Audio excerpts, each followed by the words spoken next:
Hello, welcome to ANR tutorials. ఈరోజు topic వచ్చేసి మనకి జామెట్రీ పార్ట్ 3. ఈ పార్ట్ 3లో మనం టైప్ 2 గురించి డిస్కస్ చేద్దాం.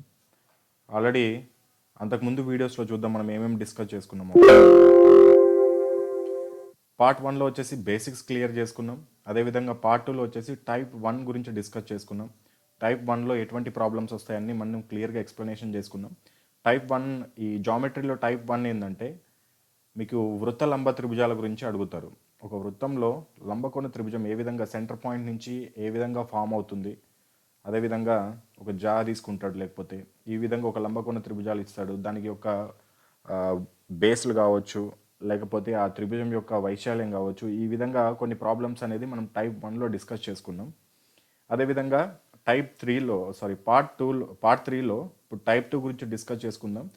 ఈ పార్ట్ 3 టైప్ 2లో మనకి జామెట్రీలో టైప్ 2లో నుంచి ఎటువంటి క్వశ్చన్స్ అడుగుతారంటే, ఒక సర్కిల్ తీసుకుంటారు, మనకి కార్డ్ అంటే తెలుసు, జా అంటాం మనము. ఏదైనా సరే ఒక వృత్తం యొక్క రెండు చివరలను కలుపుతూ గీయబడే ఒక రేఖను జా అంటాం.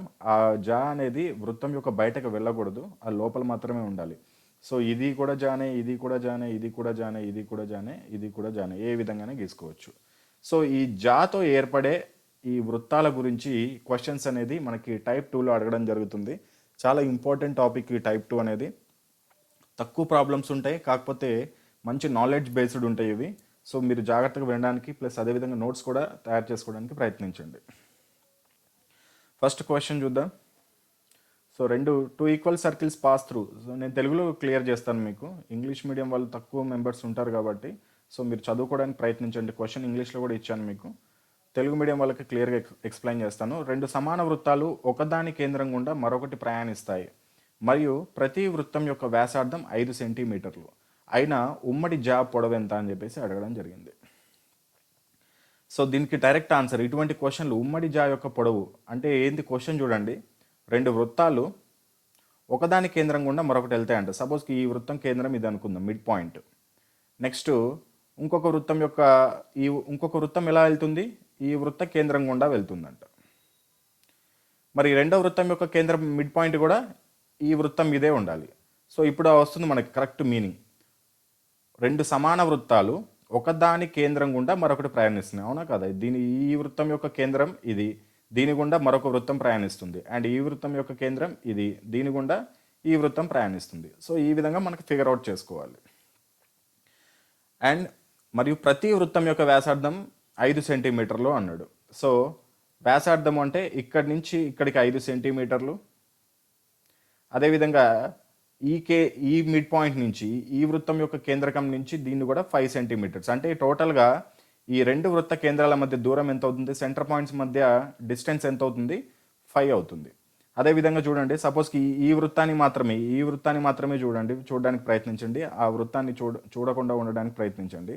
సో రేడియస్ అనేది దీనికి ఏ విధంగా తీసుకోవచ్చు, ఇది కూడా ఈ వృత్తం యొక్క రేడియసే అవుతుంది. ఇది కూడా చూడండి.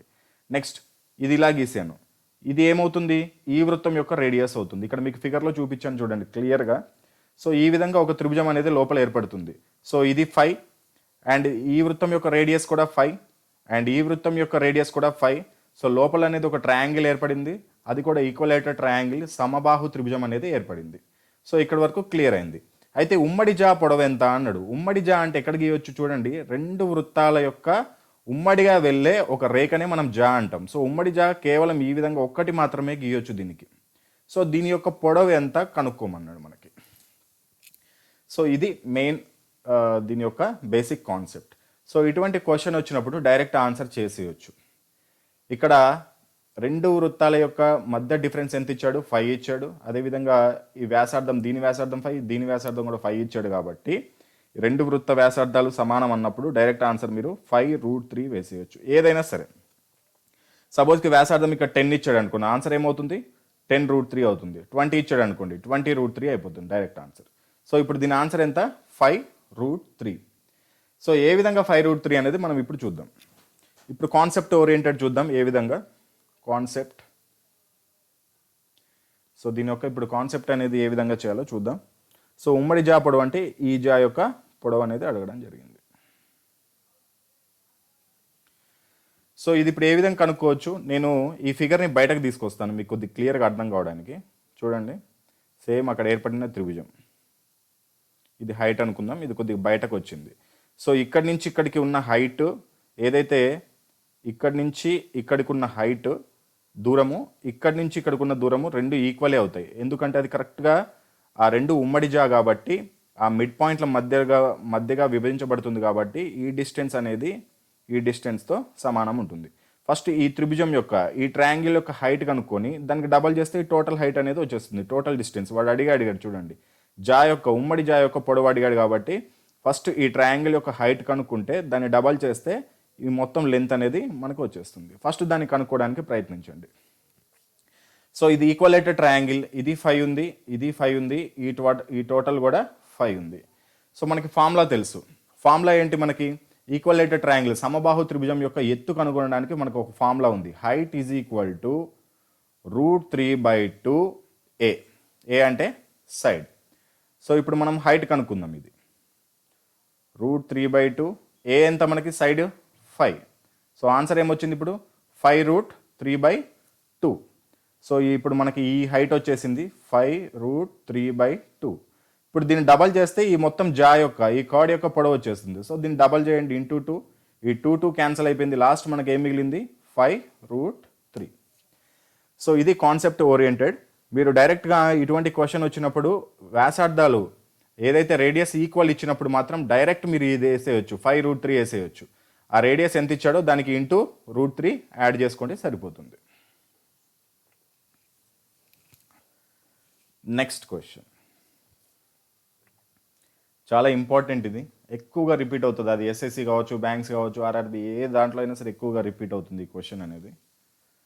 రెండు సమాన వృత్తాలు ఒకదాని కేంద్రం గుండా మరొకటి ప్రయాణిస్తాయంట. సో ఇక్కడ మీకు ఫిగర్లో చూపించినట్టు, ఇందాక చూపించినట్టు ఒకదాని కేంద్రం గుండా మరొకటి ప్రయాణిస్తాయి ఇక్కడ. సో ఇవి పాయింట్స్. అయితే ఆ వృత్త వ్యాసార్థం వరుసగా ఒక్కొక్క దాని వ్యాసార్థంగా, ఫస్ట్ దాని వ్యాసార్థం 15.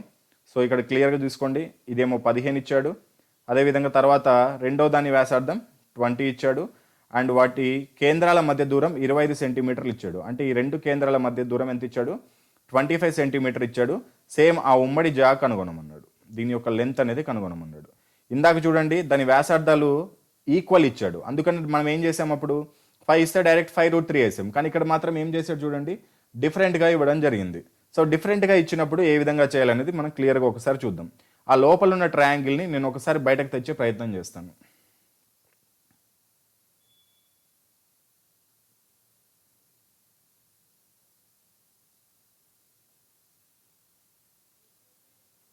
చూడండి, ఇది హైట్ అవుతుంది, ఇది 15, ఇది 20, ఇది 25.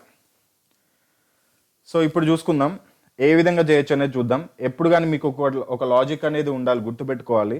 ఫస్ట్ అనేది చూడండి, ఈ ఒక ట్రయాంగిల్ యొక్క సైడ్స్ ఇచ్చాడు. ఏమి ఇచ్చాడు చూడండి, 15, 20, 25.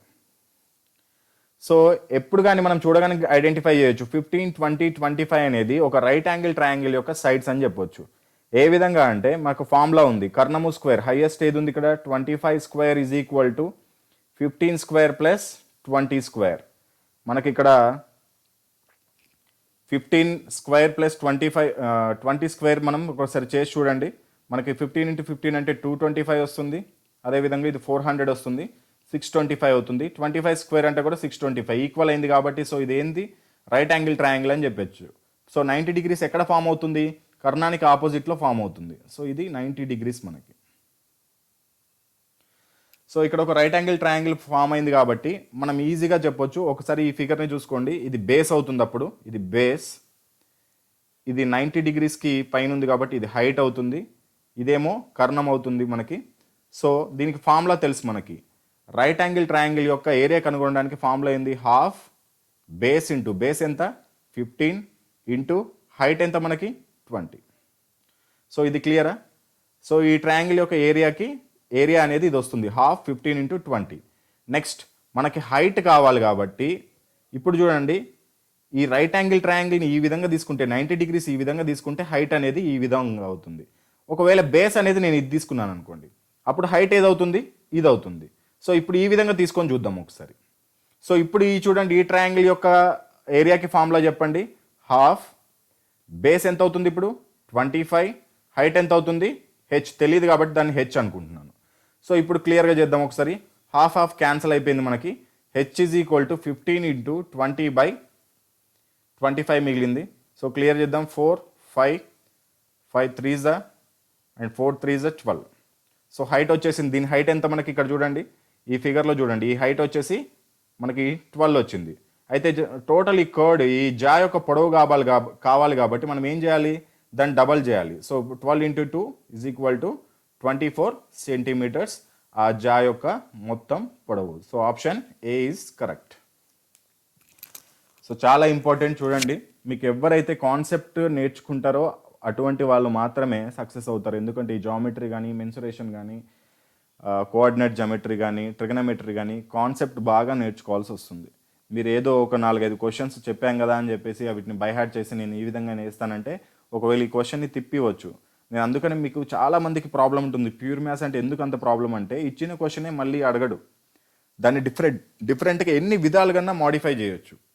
అదే అర్థమెటిక్ తీసుకుందాం, ఖచ్చితంగా వాటిలో నుంచి ఇవ్వాల్సి వస్తుంది. ఎందుకంటే వాటిని ఎక్కువగా మాడిఫై చేయరాదు క్వశ్చన్స్ని. కానీ ఈ జామెట్రీ, ఈ ప్యూర్ మ్యాథ్స్ వచ్చేపాటికి క్వశ్చన్ ఎన్ని విధాలుగా మాడిఫై చేసుకోవచ్చు. కాబట్టి మీరు సబ్జెక్ట్ నేర్చుకుంటేనే ఆన్సర్ చేస్తారు, లేకపోతే ఇటువంటి క్వశ్చన్సే బాగా రిపీట్ అవుతాయని గ్యారంటీ లేదు. Next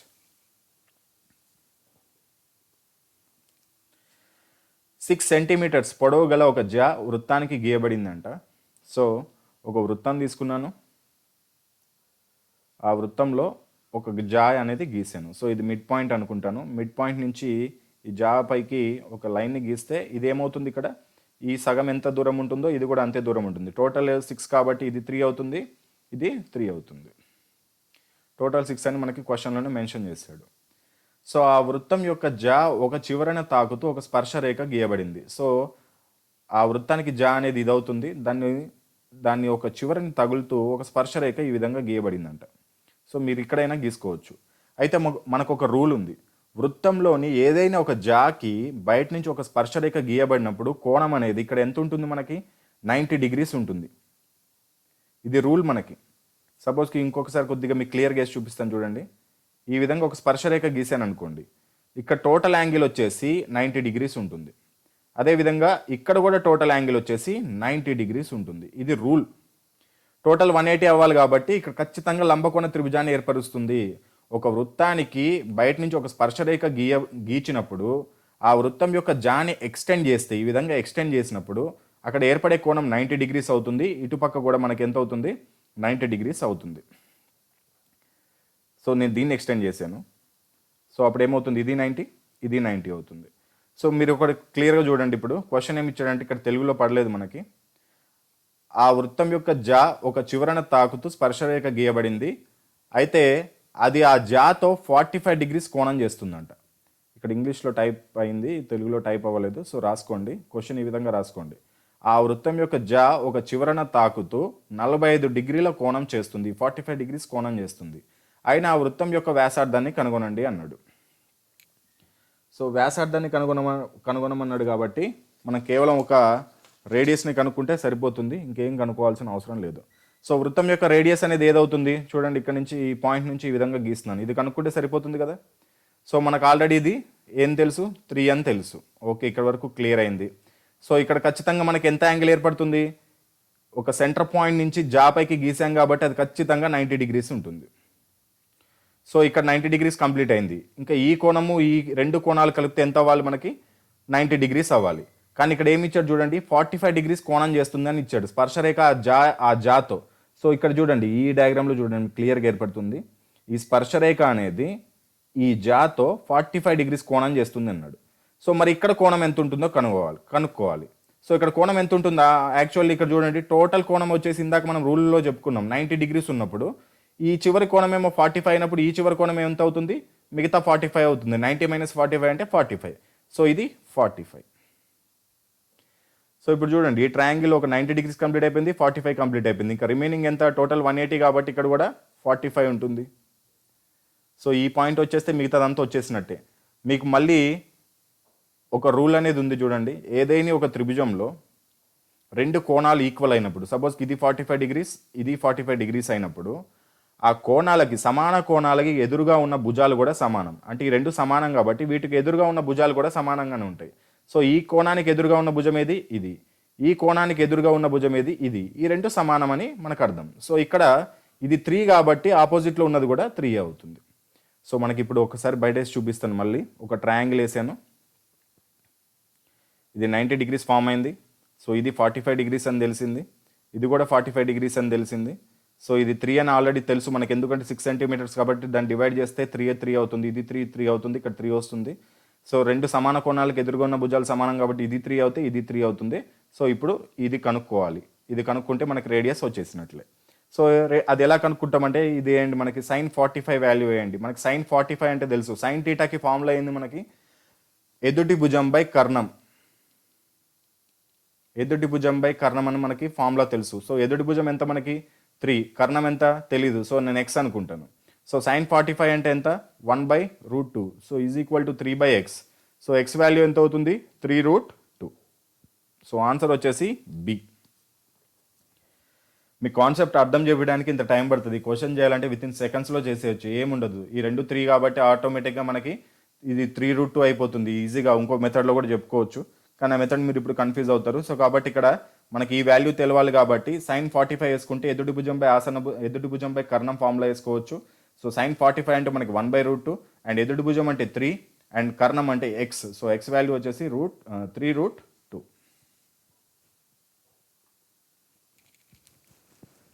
next question. ఒక వృత్తం యొక్క వ్యాసార్థం 8 సెంటీమీటర్లు మరియు P అనేది ఒక బాహ్య బిందువు. ఇది వృత్తం యొక్క కేంద్రం నుంచి 17 సెంటీమీటర్ల దూరంలో ఉంది. అయినా బిందువు P నుండి గీయబడ్డ స్పర్శరేఖ పొడవు ఎంత అని చెప్పేసి అడగడం జరిగింది.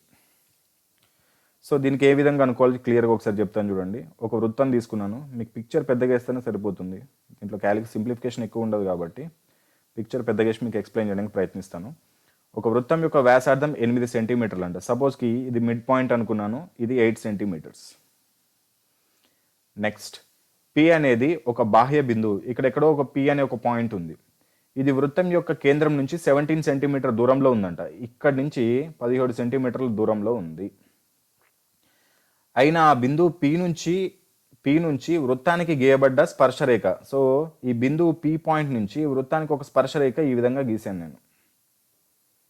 అది కరెక్ట్ ఇక్కడ టచ్ అయ్యేటట్టు. ఎక్కడైనా టచ్ అవ్వండి. ఇప్పుడు ఇక్కడ టచ్ అయింది అనుకుందాం, దాంట్లో ఏముంది, ఎక్కడైనా టచ్ అవ్వచ్చు. ఇక్కడ టచ్ అయితే మాత్రం వ్యాసార్థం ఈ విధంగా తీసుకోవచ్చు. సపోజ్కి ఇక్కడ టచ్ అయింది అనుకోండి మీరు ఫిగర్లో, ఇది వ్యాసార్థం అవుతుంది. ఇక్కడ ఏదైనా సరే, ఇది ఏది గీసినా సరే వ్యాసార్థమే కదా ఇది. సో సపోజ్కి మనం ఇదే అనుకుందాం, దీన్నే వ్యాసార్థం అనుకుందాం. ఆ బిందువు ఇక్కడే టచ్ అయింది అనుకుందాం. సో ఇప్పుడు నువ్వేం కనుక్కోవాలి? ఈ ఎక్కడ టచ్ అయిన పాయింట్ని x అనుకుంటాను. సో అయితే నువ్వు px వాల్యూ కనుక్కోవాలి, ఎందుకంటే స్పర్శరేఖ పొడవు కనుగొనమన్నాడు కాబట్టి. సో నీకు వాల్యూ తెలుసు, ఇది 8, ఇది 17. సో px అనేది ఎంత? దీనికి ఇంకొక రూల్ ఉంది, ఇందాక నేను క్లియర్గా చెప్పాను. ఫస్ట్ ఆఫ్ ఆల్ ఏదైనా ఒక వృత్తంలో ఒక జా ఇలా తీసుకున్నాను, బయట నుంచి ఒక స్పర్శరేఖ గీయబడింది ఈ విధంగా, లేకపోతే వ్యాసార్థం ఈ విధంగా గీయబడింది. సో ఇక్కడ యాంగిల్ ఎంత ఉంటుందని చెప్పాను ఇందాక, ఒక ఎగ్జాంపుల్లో చెప్పాను. ఇది 90 డిగ్రీస్, ఇది కూడా 90 డిగ్రీస్ ఉంటుంది వ్యాసార్థానికి గీయబడిన కోణం. సో ఇక్కడ కూడా ఈ స్పర్శరేఖని వ్యాసార్థం అనేది ఖండిస్తా వెళ్తుంది. సో కాబట్టి ఇక్కడ యాంగిల్ ఎంత ఏర్పడుతుంది మనకి? 90 డిగ్రీస్ ఏర్పడుతుంది. సో ఇప్పుడు ఈ లోపల రైట్ యాంగిల్ ట్రయాంగిల్ లంబకోణ త్రిభుజం ఏర్పడిందని చెప్పుకోవచ్చు. అది ఏ విధంగా ఉంటుందంటే ఈ విధంగా ఉంటుంది చూడండి. ఇది 90 డిగ్రీస్, ఇదేమో 8, ఇదేమో 17. సో ఈ వాల్యూ కనుక్కోవాలి. సో ఒక లంబకోణ త్రిభుజంలో రెండు వాల్యూస్ తెలిసినప్పుడు ఇంకొక వాల్యూ తెలుసుకోవడం మనకి చాలా సింపుల్. ఏ విధంగా తెలుసుకోవచ్చు? దీనికి ఫార్ములా ఏంది? కర్ణము స్క్వేర్. కర్ణము స్క్వేర్ అంటే 17 స్క్వేర్ = భుజము square 8 square plus X square. X square value అటే ఉంచి 17 whole square minus 8 square. So 17 into 17 మనకి ఏమవుతుంది? 289 అవుతుంది. And 8 into 8 64. సో మనకి 289 మైనస్ 64 వస్తుంది. సో 289 మైనస్ 64 అంటే 225. 225 అంటే చూడండి x² ఈజ్ ఈక్వల్ 225 వచ్చింది. సో ఇరువైపులా వర్గమూలం చేస్తే x వాల్యూ ఎంత వస్తుంది? √225. సో √225 అంటే ఎంత మనకి? 15 ఆన్సర్. సో ఈ జా యొక్క పొడవు ఎంత వచ్చింది? 15. పి నుంచి వృత్తానికి గీయబడ్డ జా కాదు స్పర్శరేఖ పొడవు వచ్చేసి 15 సెంటీమీటర్స్. సింపుల్ లాజిక్ ఏమీ ఉండదు దీంట్లో, గుర్తుపెట్టుకోండి. ఇది కూడా చాలా ఇంపార్టెంట్. ఒకవేళ మీకు అర్థం కానట్లయితే ఒకసారి మీకు ఇదే బిట్ ఎక్స్ప్లెయిన్ చేయడానికి ప్రయత్నిస్తాను.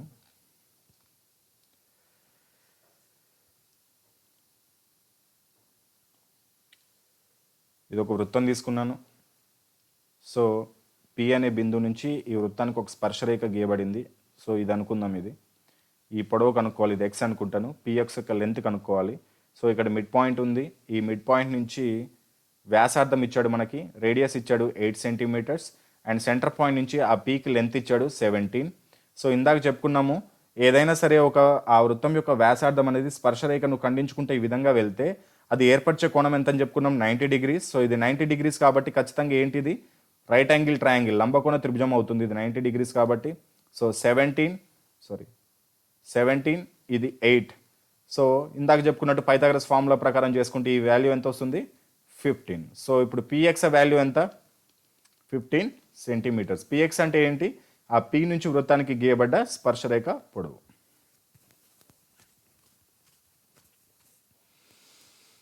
నెక్స్ట్, 2 ఏకకేంద్ర వృత్తాల వ్యాసార్థం వరుసగా 9 సెంటీమీటర్స్ మరియు 41 సెంటీమీటర్స్.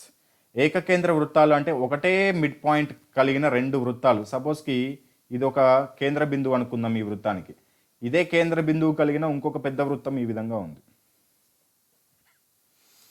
సో 2 ఏకకేంద్ర వృత్త వ్యాసార్థాలు వరుసగా 9 సెంటీమీటర్స్ మరియు 41 సెంటీమీటర్స్ ఇచ్చాడు. సో ఇక్కడి నుంచి ఇక్కడికి ఎంత డిస్టెన్స్? 9. నెక్స్ట్ ఇక్కడి నుంచి ఇక్కడికి ఎంత అనుకుంటే 41.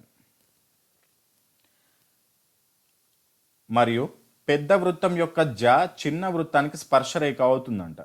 సో పెద్ద వృత్తం యొక్క ఒక జా గీయాలి, అదే జా చిన్న వృత్తానికి స్పర్శరేఖ అవ్వాలి, అంటే టచ్ చేసుకుంటూ వెళ్ళాలి. సో ఏ విధంగా గీయొచ్చు చూడండి, ఈ విధంగా గీయొచ్చు. సో ఈ రేఖ ఏమైంది? పెద్ద వృత్తానికి జా అయింది, చిన్న వృత్తానికి స్పర్శరేఖ అయింది. సో ఇప్పుడు అయినా జా పొడవును కనుగొనండి అన్నాడు. మొత్తం ఇది ఏ, ఇది బి అనుకుంటే ఏబి లెంత్ ఎంత? వీలైతే వీడియో పాస్ చేసి ఏబి లెంత్ ఎంతో చెప్పడానికి ప్రయత్నించండి. సేమ్ సింపుల్ క్వశ్చన్ ఇది. ఈ జా మొత్తంలో ఇంపార్టెంట్ ఒకటే ఒక రూల్ ఏంటి అంటే, ఒక వృత్తం యొక్క వ్యాసార్థం అనేది ఈ విధంగా గీయబడింది అనుకుందాం. దాని నుంచి బయటకి ఒక స్పర్శరేఖ వెళ్తే అది ఇక్కడ చేసే కోణం 90 డిగ్రీస్ అని మీరు గుర్తుపెట్టుకుంటే కనుక ఈ కర్డ్ జాబ్ మీద ఎటువంటి క్వశ్చన్ అయినా చేసేయచ్చు. సో ఇక్కడ ఎంత ఏర్పడుతుంది కోణం? 90. సో ఇది 9, ఇది 41. సో ఇప్పుడు ఇది ఓ అనుకుందాం. ఓబీ లెంత్ కనుక్కోండి. ఓబీ లెంత్ ఎంత వస్తుందో దానికి డబల్ చేస్తే ఏబీ లెంత్ వస్తుంది. సో ఎంత అవుతుంది? 41 square OB square. OB is equal to 40 అవుతుంది. ఎందుకు 41 square into 41 square minus 9 square చేయండి.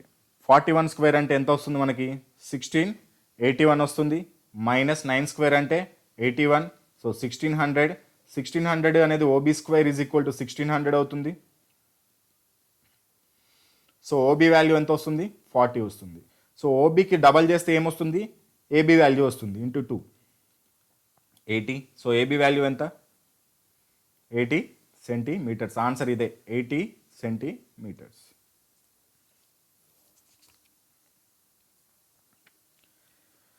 నెక్స్ట్ క్వశ్చన్, ఇది చాలా ఇంపార్టెంట్ క్వశ్చన్. మీకు ఈ క్వశ్చన్ కనుక అర్థమైనట్లయితే ఈ జామెట్రీ టైప్ 2 మొత్తం మీకు వచ్చేసినట్లే. చాలా ఇంపార్టెంట్, ఇది నోట్ చేసుకోండి, ఇంపార్టెంట్ అని.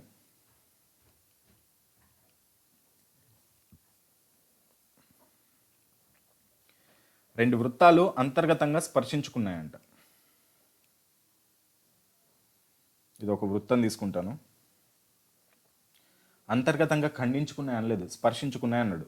అంటే స్పర్శించుకుంటే ఏ విధంగా ఉంటుంది? ఈ విధంగా స్పర్శించుకుంటూ వెళ్తాయి. సరే, ఈ వృత్తం యొక్క పెద్ద వృత్తం యొక్క మిడ్ పాయింట్ ఇక్కడ ఉంటుంది అనుకుందాం. సో చిన్న వృత్తం యొక్క మిడ్ పాయింట్ అనేది ఇక్కడ పెట్టుకుందాం. సో ఇక్కడ వరకు క్లియర్, స్పర్శించుకుంటే అన్నాడు కాబట్టి ఈ విధంగా మనం ఫిగర్ అవుట్ చేయొచ్చు. మరియు వాటి వ్యాసార్థం వరుసగా 4 సెంటీమీటర్లు మరి 5 సెంటీమీటర్లు అన్నాడు. సో వ్యాసార్థము అంటే రేడియస్. సో చిన్నదానిది మనకి ఎంత ఉంటుంది, ఇది 4 అన్నాడు. ఓకే, ఇది బాగానే ఉంది. నెక్స్ట్ ఇది కొద్ది కిందకి తీసుకుంటాను, ఎందుకంటే మీకు అర్థం కావడానికి కిందగా గీస్తాను ఇది పాయింట్ అనేది. సో ఇక్కడి నుంచి ఇక్కడికి లెంత్ ఎంత ఉంటుంది అన్నాడు, 5 అన్నాడు. ఓకే, నెక్స్ట్ ఇప్పుడు ఏమన్నాడు చూద్దాం. పెద్ద వృత్తం యొక్క చిన్న వృత్తానికి స్పర్శరేఖ అవుతుంది. ఇందాక సేమ్ గీసాం చూడండి. పెద్ద వృత్తం యొక్క ఒక కర్డ్ అనేది చిన్న వృత్తానికి టాంజెంట్ అవ్వాలంటే ఈ విధంగా గీసుకోవాలి. సో ఈ విధంగా గీసాము. ఓకే, అయినా ఆ పొడవు ఎంత, దీని లెంత్ కనుక్కోమన్నాడు. మరి దీని లెంత్ ఏ విధంగా కనుక్కోవచ్చో క్లియర్గా చూద్దాం. సరే, ఇది రేడియస్. ఇక్కడ మనము రేడియస్ని ఎక్స్టెండ్ చేసుకున్నాను సపోజ్కి ఈ విధంగా. ఇక్కడ ఎంత యాంగిల్ ఏర్పడుతుంది, 90. ఇది ఎప్పుడు గుర్తుపెట్టుకోండి, ఇంపార్టెంట్.